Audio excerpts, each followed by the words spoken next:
और अब जान लीजिए एसआई भर्ती परीक्षा को लेकर राजस्थान हाईकोर्ट का बड़ा फैसला है। फैसला ये कि एसआई भर्ती 2021 के चयनित अफसरों की यहाँ पर जो आउट परेड है उस पर रोक लगा दी गई है।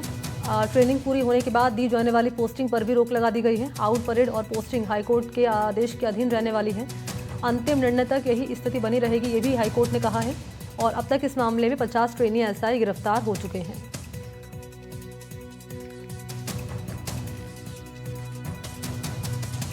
एसआई भर्ती परीक्षा पेपर लीक मामले में हाईकोर्ट ने बहुत कड़े दिशा निर्देश दिए हैं। हाईकोर्ट ने साफ तौर पर सभी पक्षों से जवाब भी मांगा है और फिलहाल इस मामले में यथास्थिति बनाए रखने के निर्देश दिए हैं। यानी इसका अर्थ ये है कि अभी आरपीए में ट्रेनिंग ले रहे ट्रेनी एसआई की पासिंग आउट परेड नहीं हो पाएगी, उनको फील्ड पोस्टिंग नहीं मिल पाएगी। इसके मायने यह भी निकाले जा रहे हैं कि जिस बात की चर्चा की जा रही थी कि कैबिनेट में इस पर फैसला हो सकता है, हालांकि कैबिनेट का एजेंडा सामने नहीं आया था, लेकिन चर्चाओं में यह खूब था कि सरकार इसको लेकर के भी विचार कर सकती है। अब वह विचार भी फिलहाल नहीं हो पाएगा क्योंकि इस मामले की सुनवाई 22 तारीख को होनी है, कैबिनेट की बैठक 20 को होनी है। इसलिए इस बात की संभावना कम है कि कैबिनेट में भी एसआई भर्ती परीक्षा पेपर लीक मामले को लेकर के चर्चा हो। फिलहाल कैलाश चंद्र शर्मा एवं 24 अन्य की याचिका पर सुनवाई करते हुए राजस्थान हाईकोर्ट ने यह कहा है कि इस मामले पे सभी पक्षों से जवाब मांगा है।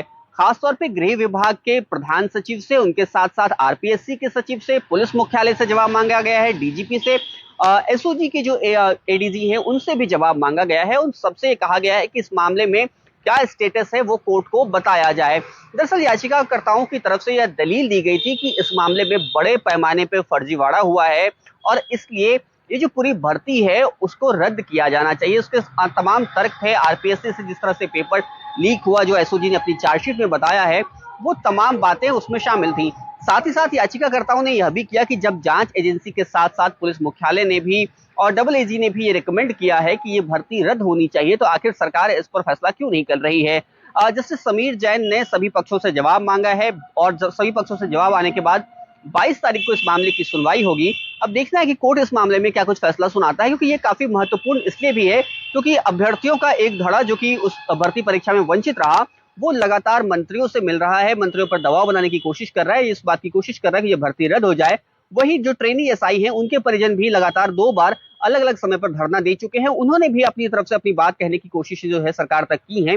सरकार ने जो कमेटी बनाई थी उन्होंने भी ये कहा कि उन्होंने सभी स्टेक होल्डर्स से बात की है, एक फैक्चुअल रिपोर्ट जो है वो सौंपी है, कोई रिकमेंडेशन नहीं दी है।